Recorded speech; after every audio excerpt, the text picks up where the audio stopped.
बांध जोड़ते आखिर कैसे हामला हो जाती हैं। मेरी सास मुझे एक मिज़ार पर ले गई और फिर सास बोली, अपनी शलवार उतार कर इस दरख्त पर लटका दो। इस मिज़ार के बारे में ये बात मशहूर थी कि जो भी बांझ औरत अपनी शलवार उतार कर इस मिज़ार के दरख्त पर लटका देगी वो हामला हो जाएगी। जैसे ही वहाँ मेरी सास ने मेरी शलवार उतरवाई तो अचानक मिज़ार के लोगों ने, एक औरत के लिए बांझ होना इसकी जिंदगी का सबसे बड़ा रोग है और मेरी जिंदगी में यही रोग लग गया था। हर औरत की तरह अपनी इस कमी को पूरा करने के लिए मैंने भी हजारों मन्नतें मांगी थी और तंग आकर आखिर में मन्नत मांगने एक ऐसी जगह चली गई जहाँ मुझे नहीं होना चाहिए था। शलवार शाह सईं सरकार के पास, मेरे पास लोग उठते बैठते मुझे बांझ कहते और मेरी नंदे मुझ पर हंसती। मेरा देवर भी अजीब नजरों से मुझे देखता। इस घर में यही बात सबसे बुरी थी कि मर्द औरत में कोई पर्दा नहीं था। मेरी सास मेरे देवर के सामने ही अजीब अजीब तरह के सवाल पूछती। इन्हें तो इतनी भी शर्म नहीं थी कि वो मेरे और मेरे शौहर के ताल्लुक का पर्दा रखती। अक्सर ही वो अपनी कुंवारी बेटियां और बेटे के सामने ही पूछ लेती कि तुम दोनों का बच्चा पैदा करने का इरादा है भी या नहीं। ऐसा तो नहीं तुम दोनों ने बच्चा पैदा ना करने का सोचा हुआ है और हम यूं ही खामखा आस लगाए बैठे हैं। तुम हमल ना होने के लिए कोई गोलियां तो नहीं खाती। ये सवाल जब मेरे देवर और नंदों के आगे मुझसे पूछे जाते तो मैं शर्म से जमीन में गड़ जाती। मैं जिस घराने से थी वहाँ मर्दों के सामने ऐसी कोई बात ना की जाती थी।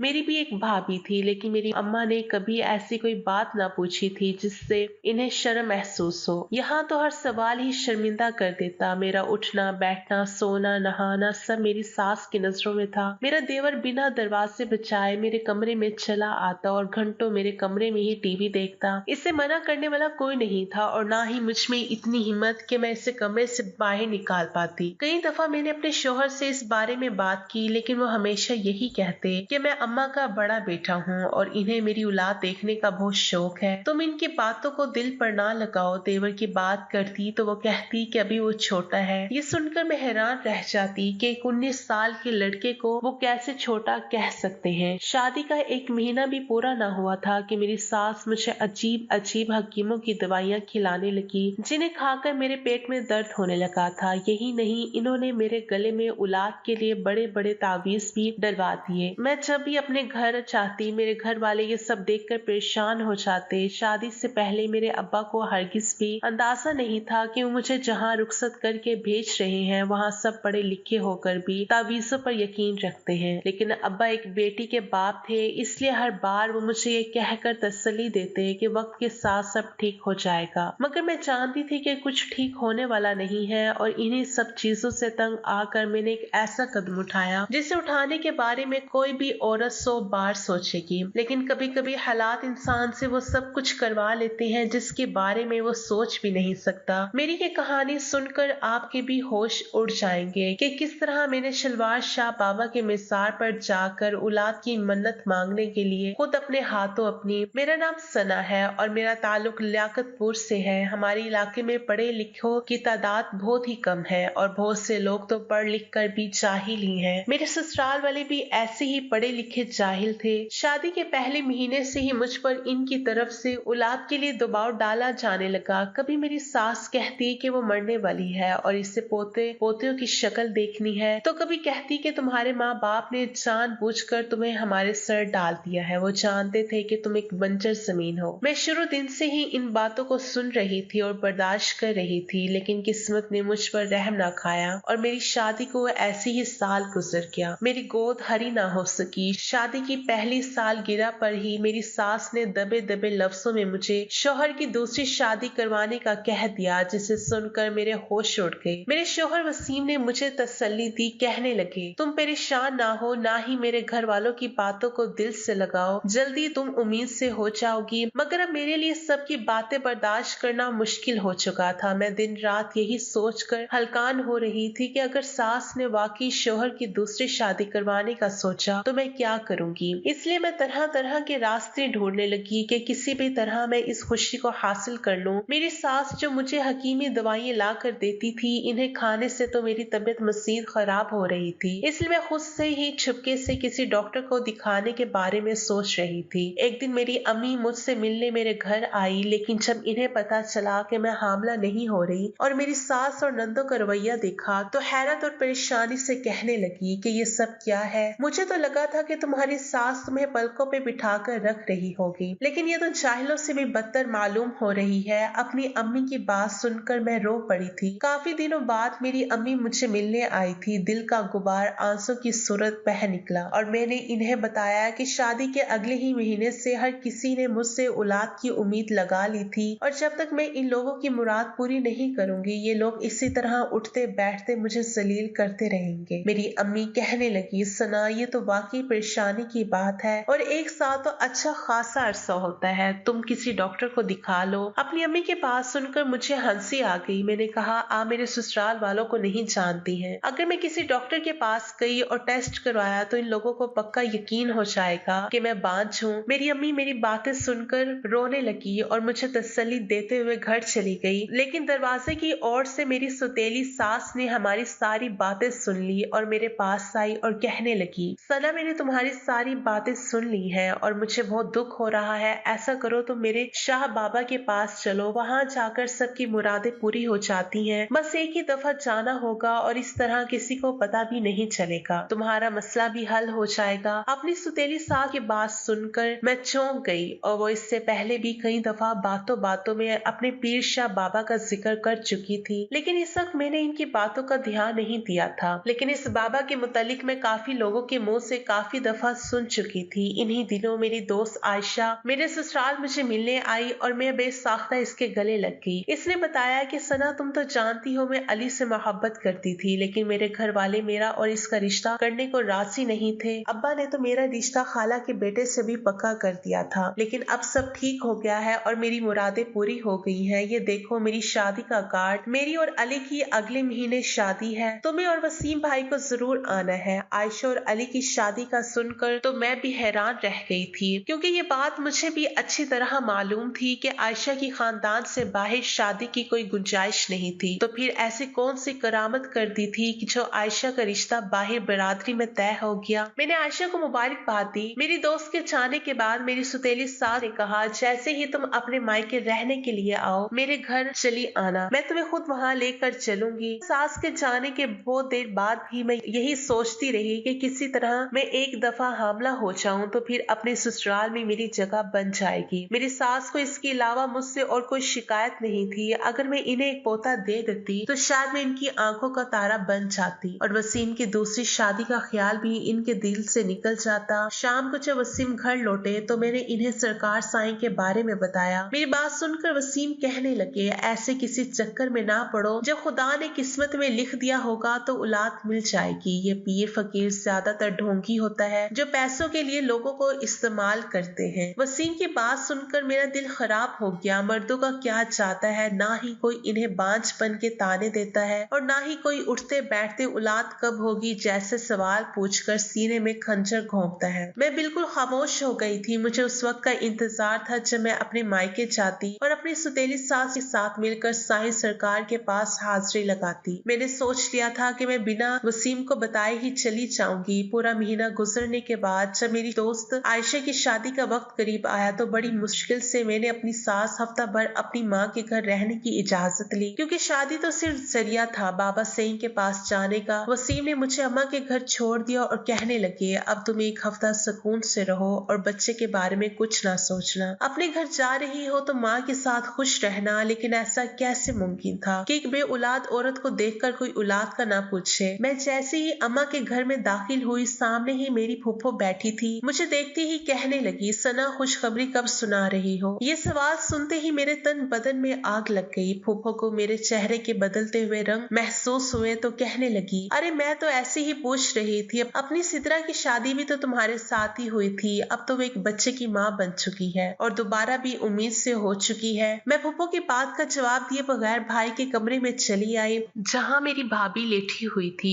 उस वक्त अपनी भाभी को लेटा हुआ देखकर मैं परेशान हो गई। मुझे देखते ही भाभी ने उठकर मुझे गले लगाया, कहने लगी, मुबारक हो सना, तुम फूफो बनने वाली हो। भाभी की बात सुनकर जहाँ मुझे खुशी महसूस हुई वहीं इस बात का एहसास भी हुआ कि माँ बनने की खुशी ने भाभी के चेहरे को मजीद निखार दिया था, जबकि मैं तो दिन ब दिन पीली ही पड़ती जा रही थी। भाभी को मुबारकबाद देखकर मैंने छुपके से अपनी सास को फोन लगाया। इससे कहा कि मुझे भी सरकार साईं के पास ले चलो। मेरी सास कहने लगी, हमारे करीबी रिश्तेदार फौत हो गया है। आज मुश्किल है, मैं तुम्हें पता बता देती हूँ, तुम खुद ही चली जाओ। अपनी सुतेली सास की बात सुनकर मैं घबरा गई। मैंने परेशानी से कहा कि मैंने तो आज तक आपकी साइंस सरकार को देखा भी नहीं है, मैं वहाँ जाकर इनसे क्या बात करूंगी। मैं आज तक कभी किसी बाबा के पास नहीं गई हूँ। मेरी बात सुनकर मेरी सास की हंसी निकल गई। वो कहने लगी, सरकार साइंस जिंदा थोड़ी है, वो सालों पहले इंतकाल कर चुके हैं। तुम्हें तो इनके मज़ार पर जाना होगा। ये सुनकर मैं हैरान रह गई कि मैं इनके मज़ार पर जाकर क्या करूंगी। मुझे तो लगा था कि वो कोई जिंदा इंसान होंगे जो मुझे कुछ पढ़ने के लिए देंगे, अपनी किसी रूहानी इल्म के जरिए मेरी मदद करेंगे। लेकिन जब सास ने मुझे बताया कि मुझे इनके मज़ार पर जाकर क्या करना होगा तो मेरे होश उड़ गए। मैंने अपनी सास से कहा, ये तो किसी भी तरह मुमकिन नहीं है, मैं ऐसे कैसे कर सकती हूँ, करना तो दूर, मैं ऐसा सोच भी नहीं सकती। मेरी सास कहने लगी, इतना क्यों सोच रही हो, अगर इंसान को ये खुशी पानी है तो कोई कुर्बानी तो देनी होगी ना, और तलाक लेने से अच्छा है कि तुम ये कुर्बानी दे दो। मैंने भी अपनी मुरादों को पूरा पाने के लिए यही रास्ता अपनाया है। किसी को इल्म भी ना हुआ और आज मेरी खुशी यानी तुम्हारे ससुर मेरी मुट्ठी में है। सास का फोन बंद होने के बाद मैं काफी देर तक गायब दिमाग से बैठी रही। मुझे समझ नहीं आ रहा था कि ये कैसा मिसार है जहाँ जाकर मुझे बेआबरू होना पड़ेगा। बहुत सोचने के बाद मैंने यही फैसला किया कि मैं वहाँ नहीं जा सकती, क्योंकि ये मेरे लिए बहुत ही मुश्किल काम था। मैंने अपनी सुतेली सास को भी अपने फैसले से आगाह किया और अपनी दोस्त की शादी अटेंड करने के बाद वापस अपने ससुराल चली आई। लेकिन ससुराल पहुंचते ही मेरे होश उड़ गए। मेरी सास की दोस्त आई हुई थी और मेरी सास इनकी बेटी से वसीम की शादी की बात कर रही थी। दरअसल मुझे एक दिन बाद वापस आना था, लेकिन मैं एक दिन पहले ही लौट आई थी और ये बात मेरी सास के इल्म में नहीं थी। जैसे ही मेरे कानों में मेरी सास के जुमले पड़े कि वो मेरे बांझपन की वजह से वसीम का दूसरा ब्याह करवाना चाहती है, मेरे कदमों तले से जमीन निकल गई। मैंने गुस्से में अपनी सास से कहा कि अभी मेरी शादी को साल भी नहीं हुआ और आप अपनी बेटी की दूसरी शादी करवाने की बात सोच रही हैं। मेरी सास तो पहले से भी भरी बैठी थी। मेरी बात सुनकर कहने लगी, जब तूने एक साल में हमें खुशी ना दी तो अब हम क्या तुझसे उम्मीदें वाबस्ता करके रखें। मैंने अपनी सास से कहा कि कम से कम मुझे कुछ महीने तो और सब्र कर ले। मेरी सास मुंह बनाकर कहने लगी, चल ठीक है, मैं 2 महीने और इंतजार कर लेती हूँ, इसके बाद मैं खुद अपने बेटे का दूसरा निकाह पढ़वा दूंगी।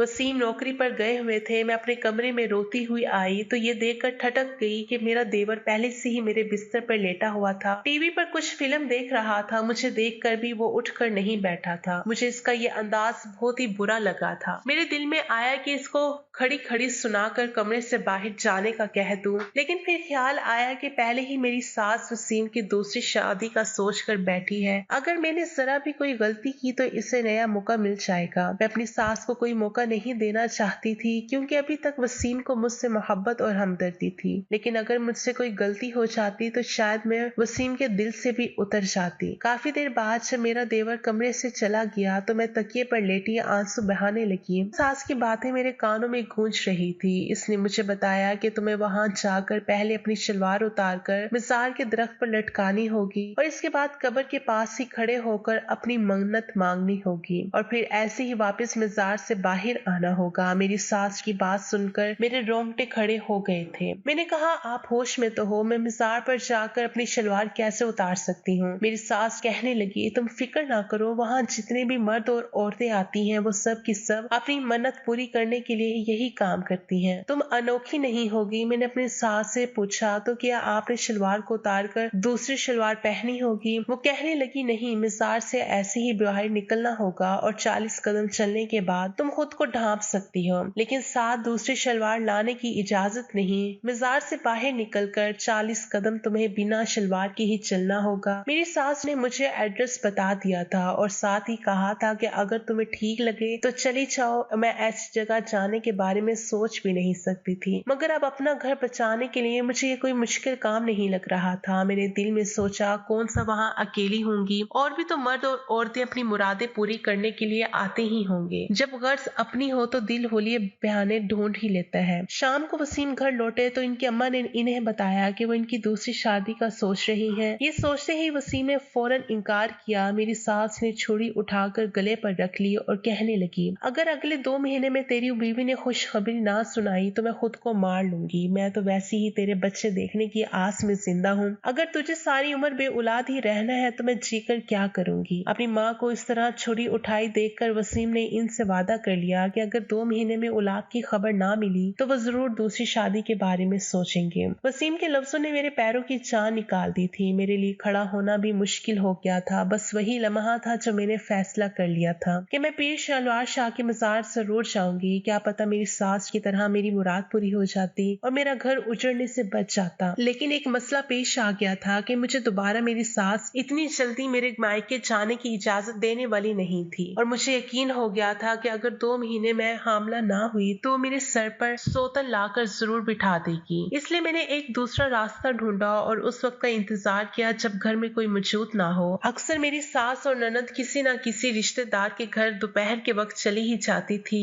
और पूरे 6 दिन बाद एक दिन ऐसा आ गया जब घर में मेरे अलावा और कोई मौजूद ही नहीं था। मैंने बिना सोचे समझे चादर उठाई, घर से निकल गई। ये पता मेरे घर से काफी दूर था। रिक्शा करके मैं मिजार पर पहुंची तो ये देखकर हैरान रह गई कि मिजार पर एक सूखा सा दरख्त था जिस पर पता नहीं कितनी शलवारें लटकी हुई थी। मैंने जैसे ही मिजार के खात्मे में कदम रखा तो मेरे होश उड़ गए क्योंकि अंदर 2 लड़कियां और 4 आदमी मौजूद थे और वो सभी अपनी शलवार उतार कर दरख्त पर लटका चुके थे और अब अपनी मन्नत मांग रहे थे। मेरे हाथ पांव कांपने लगे। मैंने अपनी नजरें झुका ली। ये मंजर मेरे लिए बहुत ही भयानक था। वहाँ एक मुजाविर खड़ा था। कहने लगा, बीबी शर्म ना कर और आकर अपनी मन्नत मांग ले। जो भी शलवार शाह सईद सरकार के मिजार आता है वो खाली हाथ वापस नहीं जाता। मैं लरजते कांपते मिजार के अंदर दाखिल हुई। मैंने अपने चेहरे चादर में पूरी तरह छुपाया हुआ था और मैं यही सोचकर यहाँ तक आई थी कि भला मुझे कौन पहचानेगा। लेकिन अब यहाँ अपनी शलवार उतारने का सोच कर ही मेरे पसीने छूट गए थे। थोड़ी देर में यही मिजार के हाथे में खड़ी थी। वो मर्द और औरतें बेहयाई की तस्वीर बने खड़े अपनी मुरादें मांग रहे थे। मेरे दिल में सिर्फ एक ही ख्याल चल रहा था, ये सब महज गुनाह के सिवा और कुछ नहीं। मिजार का मुचाविर कहने लगा, बीबी शायद आपको मालूम नहीं, शलवार शाह सईद ने सारी जिंदगी शलवार ना पहनी। वो तो इतना ज्यादा इल्म रखते थे कि लोगों की शलवारों की आर पार देख लिया करते थे। ये सब इनकी करामत का नतीजा है कि जो भी इनकी कब्र पर आकर शलवार लटकाता है इसकी हर मुराद पूरी हो जाती है। औलाद को लेकर मैं लाख परेशान सही लेकिन बेदीन नहीं थी। मैंने हमेशा ही खुदा का खौफ अपने दिल में रखा था और यहाँ खड़े लोग मुझे खुदा के खौफ से बेनियाज नजर आ रहे थे। कुछ ही देर में वहाँ एक और लड़की चली आई और इसने आते ही अपनी शलवार दरख्त पर लटका दी। मुचावर की नजरें इस लड़की पर ठहरी हुई मालूम होने लगी। इतना ही नहीं बल्कि वहाँ पहले से ही मौजूद 2 मर्द भी इस लड़की पर नजर डाल रहे थे। लम्हों में मेरा दिल ने फैसला कर लिया था। मेरा ईमान जीत गया था और ये सब झूठे फसाने हार गए थे। मुझे औलाद चाहिए थी लेकिन इस तरह बेआबरू होकर नहीं बल्कि अपने रब से मांग कर। पहले मेरी कुरान पाक के टीचर ने मुझे ये सबक अच्छी तरह पढ़ाया था कि जब खुदा देना चाहे तो कोई रोक नहीं सकता और ना देना चाहे तो कोई दे नहीं सकता। मैं आहिस्ता आहिस्ता मिजार से बाहर निकलती आई थी। मेरी आंखों से आंसू बह रहे थे। मैं खुदा की शुक्रगुजार थी कि इसने मुझे शिर्क जैसे गुनाह से बचा लिया था और मैं किसी बदआत का शिकार ना हुई थी। लोगों की मिन्नतें यहाँ आकर पूरी हो जाना कोई मुश्किल बात नहीं थी। जब इंसान पत्थर को रब मानकर इससे मांगता है तो इसे भी किसी न किसी तरह सब कुछ मिल ही जाता है। ये दुनिया तो है ही आजमाइश की जगह और मैं आजमाइश में नाकाम नहीं होना चाहती थी। मैं वापस घर लौट आई थी। खुदा का शुक्र था और मेरी सास नंदे अभी भी घर पर नहीं आई थी। मैंने घर आते ही वज़ू किया और 2 रकात नफल हज्जात अदा की। मुझे गैर अल्लाह से नहीं बल्कि अल्लाह से मांगना था। मैंने रो रो कर अल्लाह से माफी भी मांगी और औलाद के लिए दुआ भी। खुदा ने मेरी दुआ और मेरी नीयत दोनों ही देखी और कबूल कर ली। इसी महीने मुझे हामला होने की खबर मिल गई। मैंने एक दफा फिर खुदा का शुक्र अदा किया कि मैं शिर्क का शिकार होने से बच गई और अपने रब पर तवक्कल करने का इनाम भी मुझे नसीब हो गया। हमारे इर्द गिर्द ऐसे कई ढोंगी बाबा और दीवारों पर नस्बे इश्तिहार मौजूद होते हैं जो खुले आम हमेशा दावत देते हैं और हम अपनी परेशानियों में इस कदर उलझे होते हैं कि बिना सोचे समझे ऐसे लोगों का शिकार बन जाते हैं। कोई भी नहीं जानता कि शलवार शाह बाबा के मज़ार में कोई दफन है और ऐसा कोई बाबा था भी या नहीं, लेकिन हर कोई इतना जरूर जानता है कि इस तरह औरत या मर्द का बुरहाना हो जाना बिल्कुल भी जायज नहीं। हमें चाहिए कि दीन की तालीम सीखें और इस तरह के लोगों के खिलाफ कानूनी कार्रवाई की जाए ताकि कोई मजबूर औरत इस तरह करने के बारे में ना सोचे। क्या आप लोगों ने भी पहले से शलवार शाह सरकार साईं के बारे में सुना या फिर किसी ऐसे बुजुर्ग या बाबा का मिसाल देखा है जिनके बारे में आपको कुछ मालूम नहीं लेकिन वहाँ शिर्क होता हो? कमेंट्स में अपनी राय का इजहार जरूर कीजिएगा। नाज़रीन, आज की हमारी कहानी अच्छी लगी तो लाइक और शेयर कीजिए और हमारे चैनल को जरूर सब्सक्राइब कीजिएगा ताकि हर आने वाली वीडियो का नोटिफिकेशन बर वक्त आपको मिल सके। शुक्रिया।